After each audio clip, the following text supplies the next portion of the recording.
through in pit lane. They know the big moment's coming tomorrow.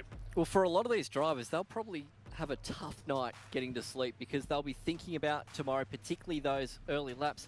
Feel for Cam Crick and Dean Campbell, who are going to have to come from the back of the field in the High-Tech Oils Bathurst 6 Hour tomorrow in a Class X car. So they're going to have to work their way through a lot of those slower cars before getting that car towards the front of the field. So the time has already started for this one, clocking down from 22 minutes here for the third heat this weekend of the Autosport Improved Bathurst Cup. So many different variations of cars here this weekend, from Monaros, BMWs, a couple of Silvias in there as well, and some of the rotary-powered Mazda RX-7s that we'll see thundering around this glorious bit of racetrack. Kurt McCready here this weekend as well. Geez, he's done some laps up here at Mount Panorama as well in that lovely green machine. And we speak of icons in this particular part of the world and this particular event. One name that springs to mind is Jordan Cox. We spoke about him earlier on in the day, how he was tremendous in the Civic back in the day. And a lot of these cars started out as road-registered vehicles, and they've been obviously upgraded throughout the years, and they find themselves now in this particular class, of course, for improved production. And one of the great things we love is the different sounds. I reckon, actually, probably what we should do, we should just go silent, I reckon, for the next 20 minutes and just have a track-only audio session. What do you reckon? Just listen to the sounds. There'll be a few punters out there who'll be relieved to hear us say that one, I would have thought. Exactly right. This backs up your point. Look at the sun beaming through the windscreens, and it's going to get worse as this race goes on here with that time officially counting down now. Now, we understand the earlier race today here, the results were taken back to the previous lap. It's still showing provisional on the timing system here, so they haven't 100% got to the bottom of how that race result finished as it stood on that previous lap. It showed the car 5 of Ben Sheedy inside that top 10, so that would back up that point. A lot of damage to those cars earlier today, right at this particular spot here at the top of Solomon Park, the highest point of Mount Panorama before you start making the way back down the hill. It's a glorious place. It's fantastic, isn't it? And for a lot of people, when they've got the opportunity, you can drive this particular racetrack for most of the year. Of course, it's a 60km/h speed limit in your road car. But when you take people around this racetrack for the very first time, they don't realise how tight it is. I remember my first lap around here. It's extremely narrow. And then you factor in the elevation change. So it's a 10% gradient. And it maxes out at about 12-13% through the cutting. It's incredibly steep and tough to get right, but for a lot of people, when you come down the S's as well, it feels fast at 60km/h, and you can imagine what it must be like in a race car. Yeah, it's a daunting place. I love taking new people for a look around here. They never walk away going, oh, that was boring. And not to mention, yeah, right. No one's ever said that. No, exactly. And when you walk around this particular facility as well, the drop-off on some of the edges of the racetrack as well over the other side of the concrete wall is quite significant. Of course, go back to the days of Marcus Ambrose when he nearly got pushed over the side of the wall in 2005 with Greg Murphy as well, and it's incredible, this place, and that's why we love it. And here is the grid as it was for heat number 2 earlier today. Adam Paul and Adam Garwood match up once again in those Holden Monaros for this final heat before tomorrow's big IPRA Bathurst Cup. Chris Brown starts out of 3 today with Luke Ratcumbo alongside him. Ian McLennan, Tony Maloney was registered to start alongside. I think you'll find a few of these cars will not be in these positions. Brett Lehman starting down the field there in the 10th row. And at least 40 cars will start this afternoon's final heat race with 100 points up for grabs. Matty Burke's picking up the win today earlier in the under 2 litre category from Kurt McCready, who won the heat number 1 from yesterday's event. Royce Lyon, who got away with that moment, will start from row number 10 as well. Charlie Viola in that Honda Integra to come from the 13th row with Gary Edwards alongside him in the Holden Commodore VZ. And this entire field snakes their way down Conrod Straight and through down into Murray's Corner before we get a start for this one. And like we mentioned, it's going to be around about 15 minutes of green flag. Hopefully action will get here at Mount Panorama this afternoon. And the tale of stories on that right-hand side there in what's normally Parc Ferme, now the dummy grid for our support categories, with at least half a dozen cars parked up in there, and their weekend's done here at Mount Panorama. So they make their way to the grid. As Brian said, countdown has already started here, so they'll hustle to at least get 15 minutes of racing around here today. And at the end of this, the points will be added up at the moment. Poole looks good to start from pole position with Garwood. They're separated by just 12 points. 8 points separating first and second. when it comes to the points at the end of today. So Paul just needs to stay ahead of Garwood. He'll be on the pole for tomorrow, but that could and possibly will change. So it's a battle of the Monaros on the front row here. Watch him behind with Chris Brown as well. Luke Retchcambo got a great start earlier on this morning in that HSV VX Senator. So can he possibly try and work his way towards the front here as well? But he's got to get around these two big Monaros. The 28 of Paul on the inside front row. On his outside will be Adam Garwood. Still some cars filing into formation here at the back end of the field, and some cars taking the opportunity to peel in as well. May and Reddy, I think it is, in the BMW M3R that has come back into the lane. And Brett Porter just behind him, one of the under 2 litre cars that's made their way, and they were starting a fair way down the field for this. We're waiting for the last couple of cars to lock into position at the back of Murray's Corner. Well, those 2 cars are coming to pit lane. Look, they've stopped before they've got to the actual lane line coming into the lane. So the front guys have been sitting there for a little bit of time. Now the temperature got into the high 20s later today. With that sun starting to disappear, you can already feel the crisp air out there. They'll drop away quite quickly. The turbo cars will love this. This is Heat 3 of Autosport, IPRA Bathurst Cup. Cars stalled further down the grid, and some cars struggling to get away and just making contact. And rolling onto the side is the man who got away with that moment earlier today at Salmon Park. Not so this time for Royce Line.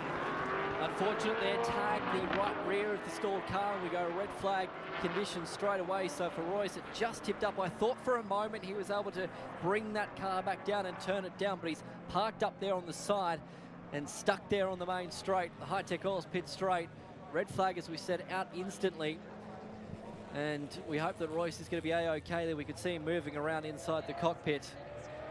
But we'll have to try and flip that car back over before they try and retrieve him out of the car as well. It was the Corolla coming through the shot here that was slow to get away. He read the play, but just didn't have enough speed to get going. And Royce Line just clipped the back. We've seen that at the start of the 1000 back in the early days as well. It's caused pile-ups. And for Royce Line, he used up all that good luck earlier today, and it's now on his side, but he's climbing out of the number 4 car, but a lot of broken glass on the start-finish line now as he climbs out of that number 4. To the applause of the fans are up there in those grandstands. Here comes the replay of how it went down. So it's the Commodore that stalled. He's looked up, and the Corolla sits just trying to get away, and it stacked the field up behind. He just got the right rear. Geez, Royce almost got away with it, didn't it? It just made that awkward right rear to left front contact, and it tripped the car up and then stuck on its side. You can see all the glass there. It probably punched out one of the side windows as well, but good to see Royce is A-OK. Good young kid from Mornington down there in Victoria. Competed up here last year in the GR Cup. Part that he won as the scholarship recipient, in fact, earlier on, that he won at Norwell Motorplex too. So he's a good young kid, great young family. They do a lot in this particular class. And we're hearing some reports down there in the lane that there is a lot of glass to clear up down there, as you can see that with the shots looking down the High-Tech Oils pit straight there, and there it is. Oh, it's fine glass too, isn't it? That's going to take a long time. Might even need the street sweeper on that one. And there's bits and pieces of the car that have come away from there. So not even to Hell Corner on the first lap in heat number 3. We thought the action was wild in the second heat race. And now Royce Line on his side here in that top line concreting BMW E30 that's forced a red flag while the field are trying to drive back around the mountain.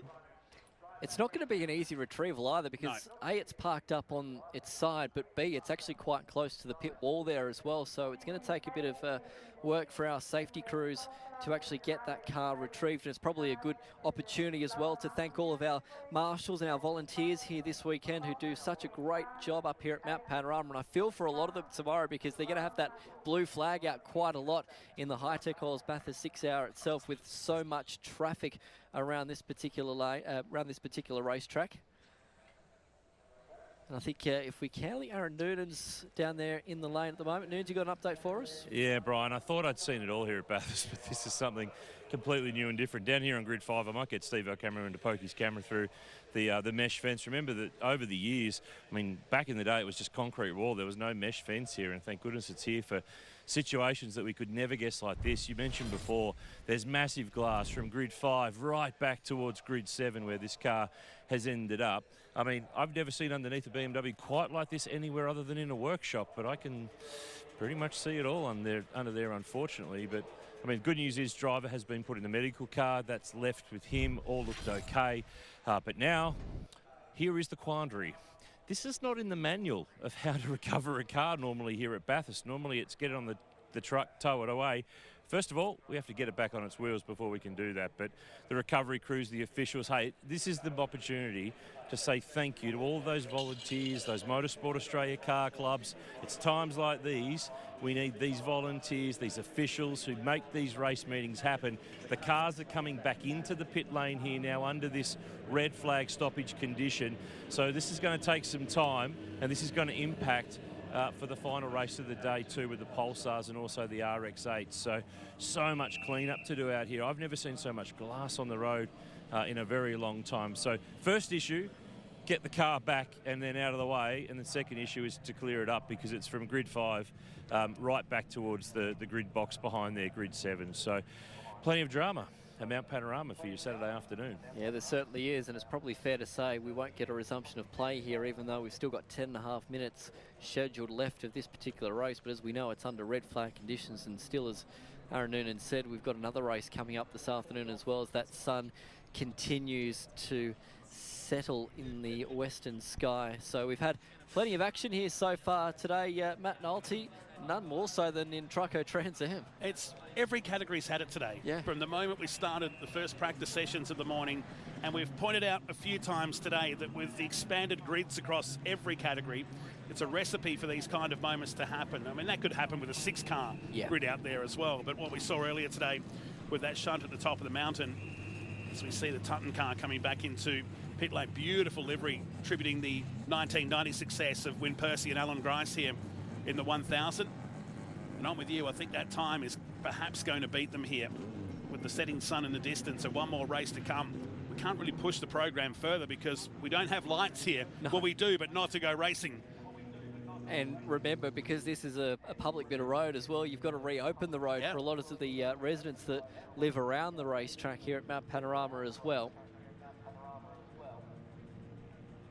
So the recovery continues there on the High-Tech Oils pit straight.